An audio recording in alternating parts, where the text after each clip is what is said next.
Backstory. So I, 26 female, had parents who were very patriarchal. My mom miscarried a boy before me, so she and my dad kind of resented me until she had my 21 male brother. They did things like they gave a newborn baby my whole room and made me sleep on the couch at 5 years old until we moved to a bigger place.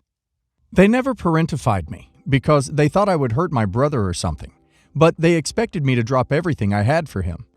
They made me move in with my grandparents at 14 for something, because boys need space sometimes.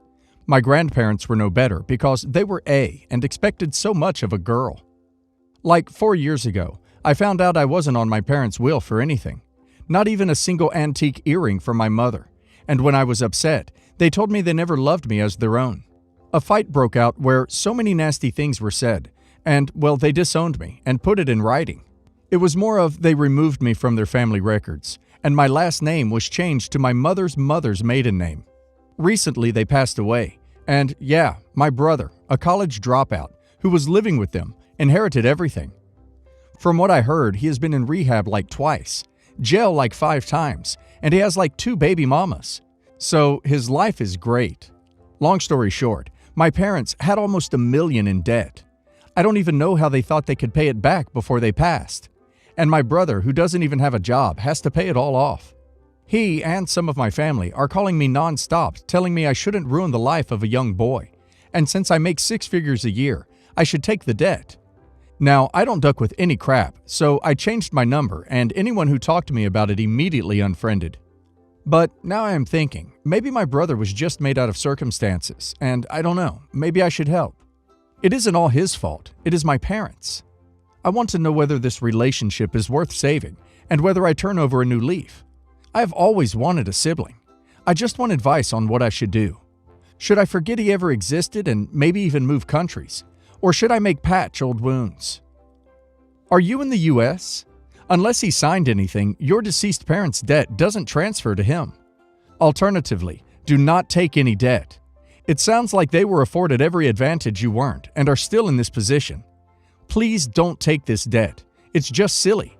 It doesn't sound like you've ever had a relationship with your brother, and your entire family has never treated you like family. The only reason they have contacted you is because they need something from you, something big. These are entitled and toxic people. You need to avoid them at all costs. Your brother was given every opportunity you weren't, and has still messed up his life.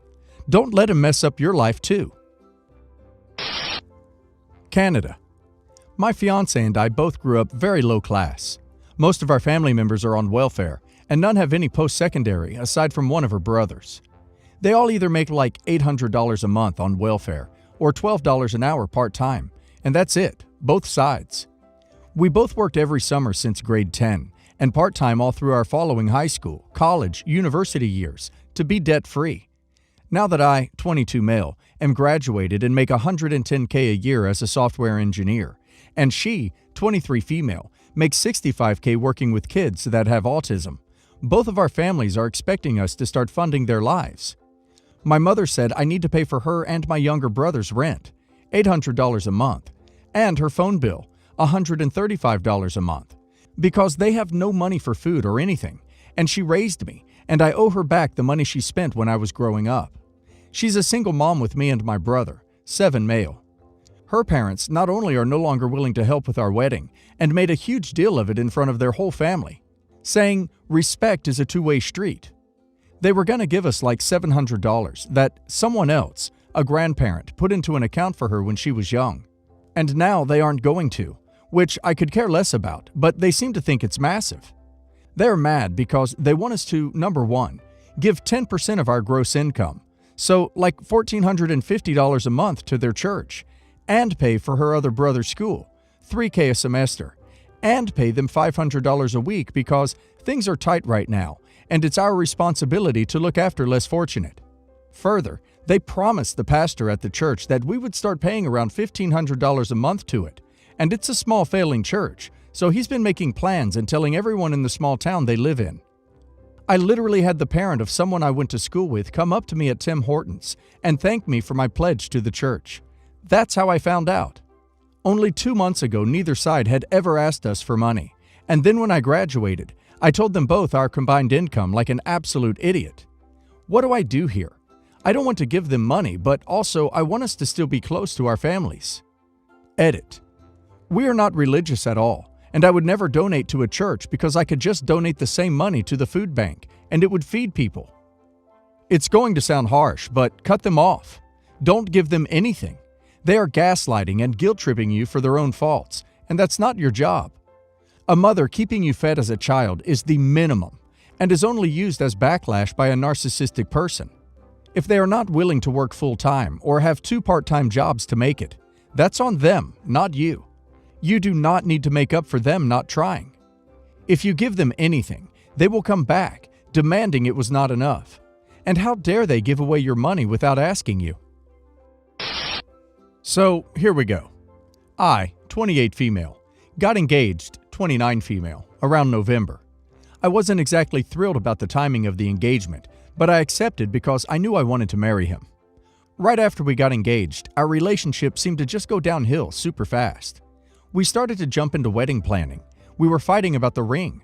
That's a whole other backstory. And then he seemed to have some financial problems that he wasn't being transparent about. For example, Christmas rolled around and he said he would help with Christmas gifts. I usually make a spreadsheet of who, what, and how much. And he said he would help out. He never did.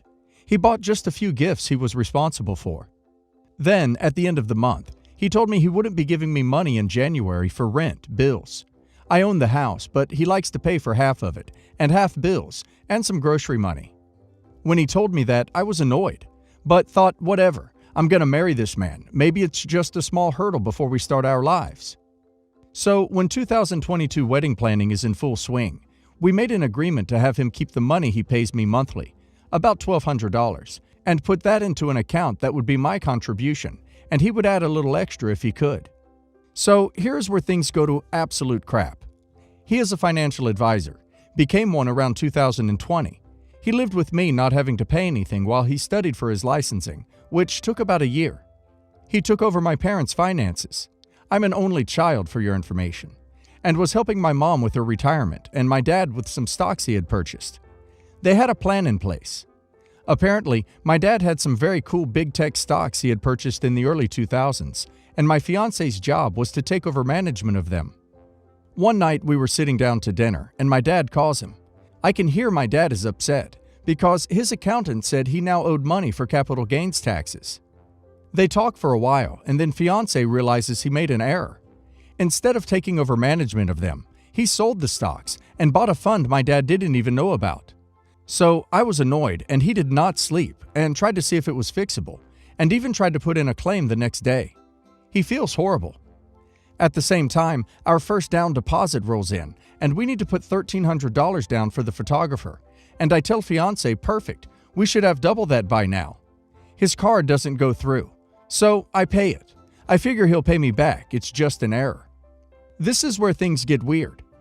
Earlier on, my parents agreed to help out with about half the wedding expenses. So when our venue contract comes in, he says we shouldn't sign it because he doesn't want my parents helping with the wedding anymore, because of what happened. And quite honestly, to me, after all the hoops I went through for the 3 months to get that contract, and him by my side the whole time, for him to say that felt like he kinda just called the wedding off completely. So I am extremely hurt, and we get into an argument about it, and I tell him, it's not my fault you messed up, but they still love me and want to help, so let them. It's not my fault you ducked up their stocks.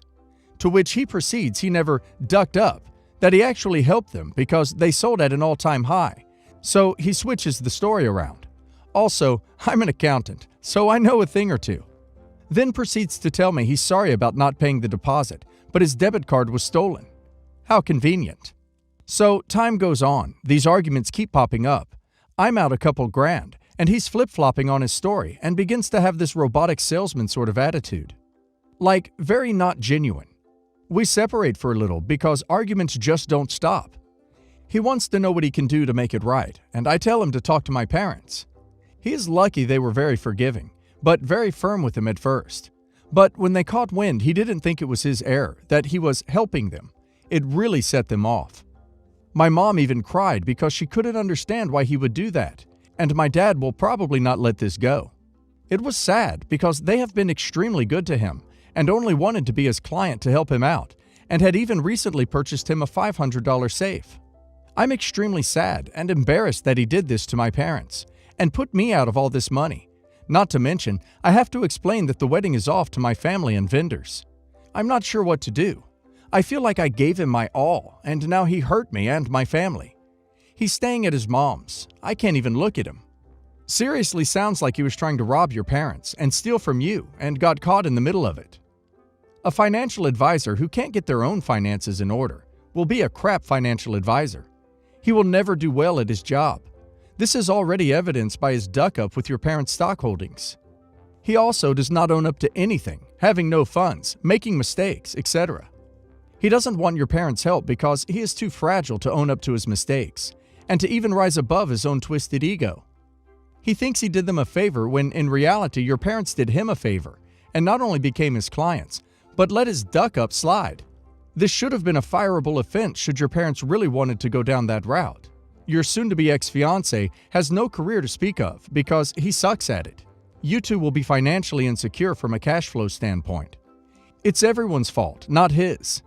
He is horrible with finances and can't keep his own crap together, further complicating your household finances.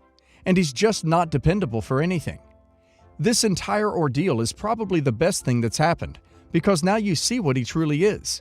An idiot. Do you want to marry an idiot? Quick overview.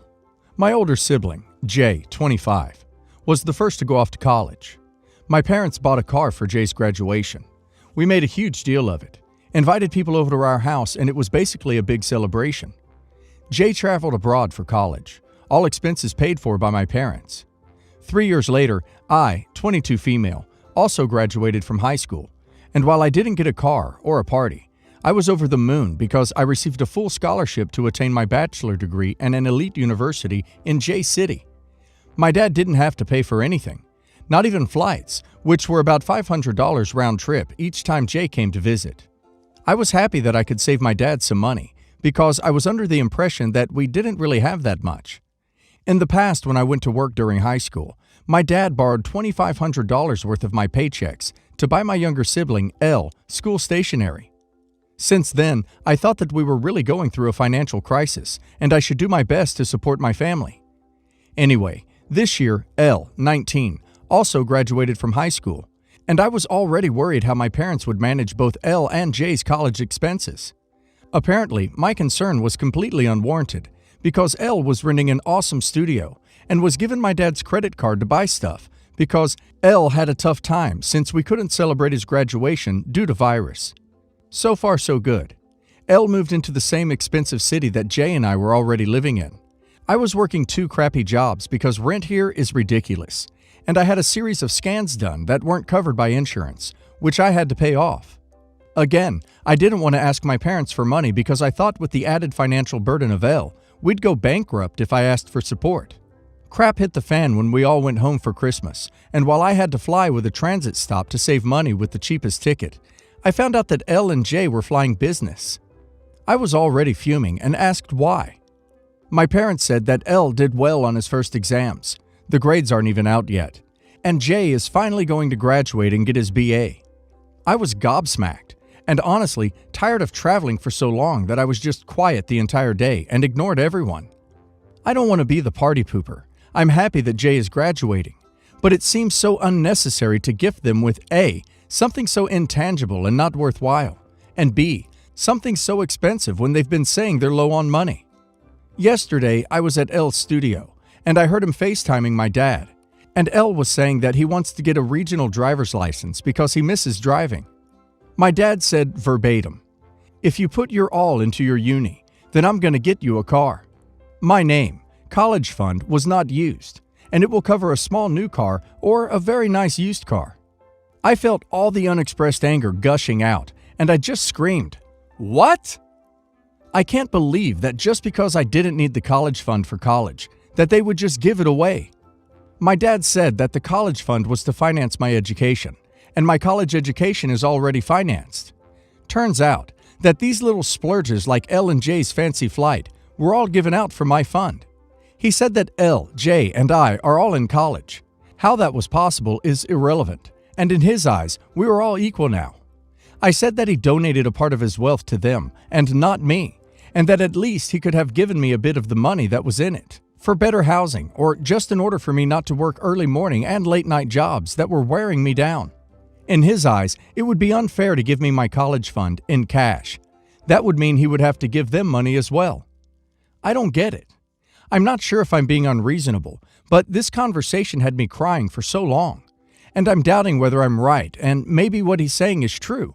I'm on my own here, because obviously J and L are not against this situation at all. What gets me here, particularly, is that your siblings don't only have their education paid for, they also have their living, travel, and transportation expenses covered. If you are ready and willing to place a hard boundary between you and your parents, and frankly, I would be in your shoes if the rest of your life parallels what you posted here, I'd make that point. Yes, my tuition was covered. My apartment was not. Why are they worth buying flights and not me? You worry it would be unfair to give me cash, but you have helped them financially in ways that you did not help me. And so you did so from cash you had set aside for my education. You punished me for my educational success.